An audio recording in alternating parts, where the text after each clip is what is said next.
વિદ્યાર્થી મિત્રો, તમારું સ્વાગત છે ઓનલાઈન શિક્ષણમાં. આપણે 8મું ચેપ્ટર આવ્યા હતા, ધ કંજક્શન. ધ કંજક્શન એટલે કે સંયોજક. બરાબર. સંયોજક શબ્દ શેના માટે વપરાય કે બે વાક્યોને જોડવા માટે.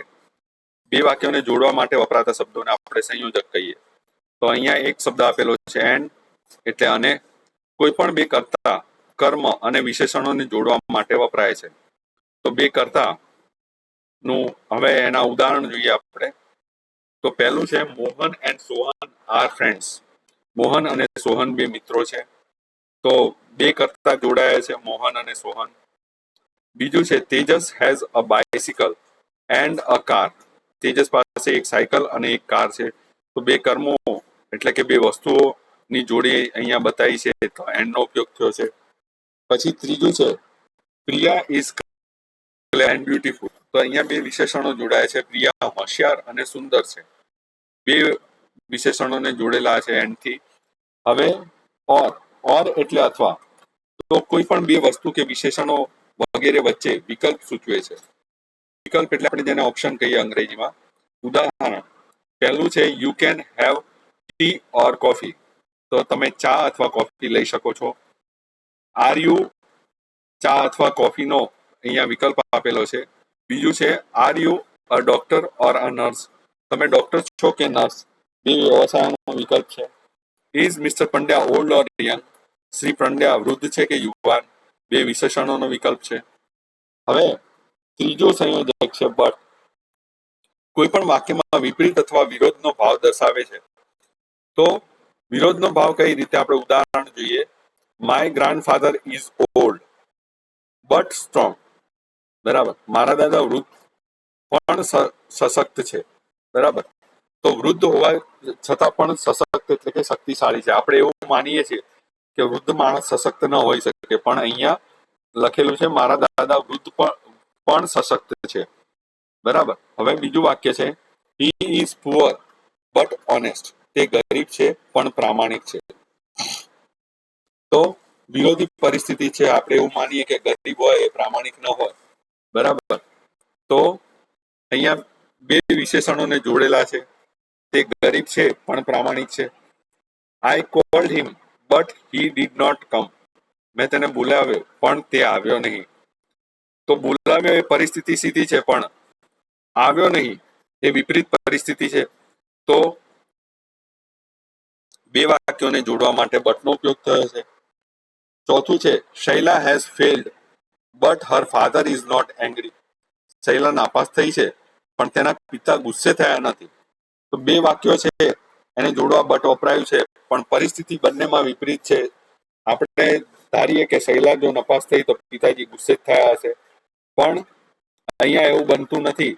વિપરીત પરિસ્થિતિ છે, એટલે અહીંયા લખેલું છે શૈલા નાપાસ થઈ છે પણ તેના પિતા ગુસ્સે થયા નથી. તો બે વાક્યોમાં વિપરીત પરિસ્થિતિ હોય તેને જોડવા માટે બટનો ઉપયોગ થાય છે.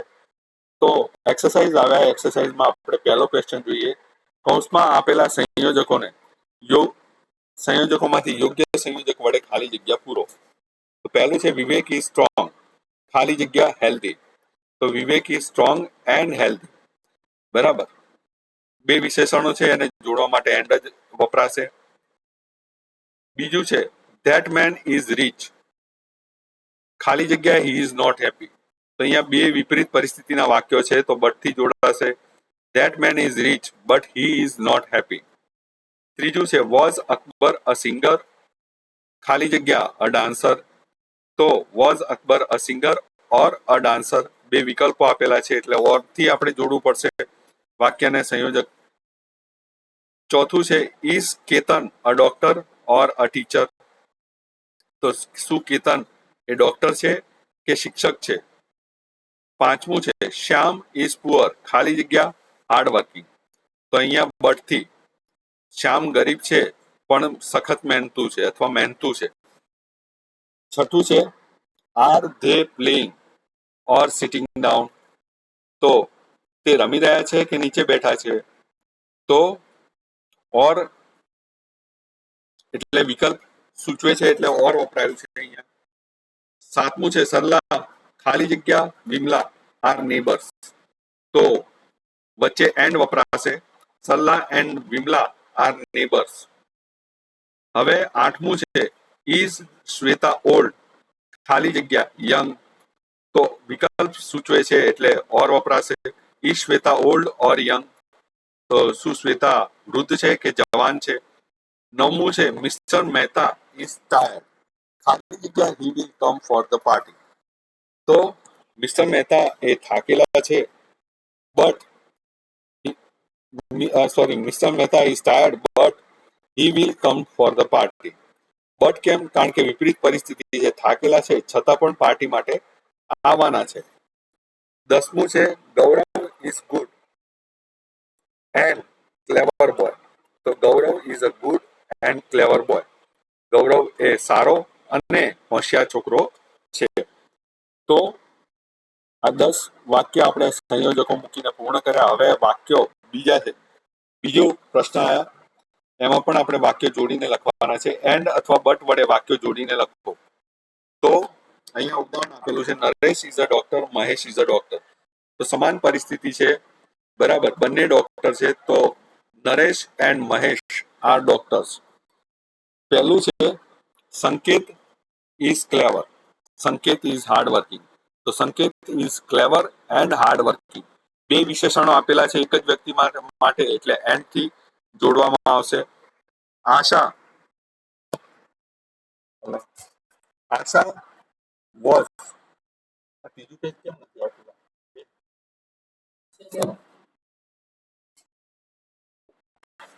હવે Asha was talking, Disha was quiet. તો બેમાં પરિસ્થિતિ વિપરીત છે. આશા એ બોલે છે અને દિશા શાંત છે. તો Asha was talking but Disha was quiet. તો બટ સંયોજક તરીકે વપરાશે બે વાક્યમાં. હવે ત્રીજું છે Kanaiyalal is rich, he is unhappy. તો પરિસ્થિતિ વિપરીત છે એટલે બટ થી વાક્યને જોડવું પડશે. Kanaiyalal is rich but he is unhappy. તો કનૈયાલાલ પૈસાદાર તો છે પણ તે ખુશ નથી. શૈલા વિલ, ચોથું વાક્ય છે શૈલા વિલ કમ નાઉ. તો શૈલા અત્યારે આવશે. Her father will come at 9 o'clock. બરાબર, અહીંયા બે પરિસ્થિતિ વિપરીત છે. તો Shaila will come now but her father will come at 9 o'clock. Shaila અત્યારે આવી જશે પણ તેના પિતા એ 9 વાગે આવશે. Mohan is a farmer, Manu is a farmer. તો Mohan and Manu are farmers. જો અહીંયા બે વ્યક્તિઓને જોડીએ એટલે બહુવચન થઈ જાય, એટલે ઇઝ ની જગ્યાએ આર લખવાનું, ફાર્મર ની જગ્યાએ ફાર્મર્સ લખવું પડે. બરાબર, બહુવચન થઈ ગયું એટલે તે યાદ રાખવાનું. છઠ્ઠું છે Gopi failed the test, her father was not angry. તો ગોપી એ કસોટીમાં નપાસ થઈ, તેના પિતા ગુસ્સે થયા નહીં. Gopi failed the test but her father was not angry.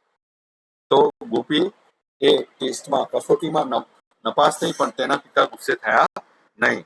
તો અહીંયા બટ સંયોજક તરીકે આવશે. સાતમું વાક્ય છે Binal is happy, Minal is happy. તો Binal and Minal are, are ઉપર ધ્યાન આપવાનું, બહુવચન થઈ જશે એટલે આર મૂકવાનું, આર હેપી. પછી આઠમું છે Rohan is a good boy. તો રોહન એ સારો છોકરો છે. હી ઇઝ લેઝી, તે આળસુ છે. તો અહીંયા પરિસ્થિતિ બે વાક્યોમાં વિપરીત છે. રોહન સારો છોકરો તો છે પણ આળસુ છે. તો Rohan is a good boy but he is lazy. Rohan એ સારો છોકરો છે પણ તે આળસુ છે. નવમું છે Ankita is my friend, Harsh is my friend. તો બંને મારા મિત્રો છે. તો અંકિતા એ મારી મિત્ર છે, હર્ષ એ મારો મિત્ર છે. તો Ankita and Harsh are my friends. તો આર અહીંયા મૂકવાનું ભૂલવાનું નહીં, બહુવચન થઈ જાય એટલે. અને અહીંયા બીજું ફ્રેન્ડ્સ, ફ્રેન્ડ્સમાં એસ લગાડી દેવાનો, માય ફ્રેન્ડમાં એસ લગાડી દેવાનો, માય ફ્રેન્ડ્સ. બરાબર, એટલે એનું બહુવચન થઈ જશે. 10મું રામસિંહ ઇઝ અ પોલીસમેન. તો રામસિંહ એ પોલીસ છે, પોલીસમેન છે. Manoharsinh is a policeman. તો મનોહરસિંહ એ પોલીસમેન છે. તો રામસિંહ એન્ડ મનોહરસિંહ આર, પોલીસમેનમાં બહુવચન કરતી વખતે ઈ મૂકવાનું, MEN થઈ જાય. બરાબર, તો એ ધ્યાન રાખવાનું. આવું વાક્ય પૂછાય તો આપણે ધ્યાનથી લખવાનું. 11. Ramu is poor. He is not greedy.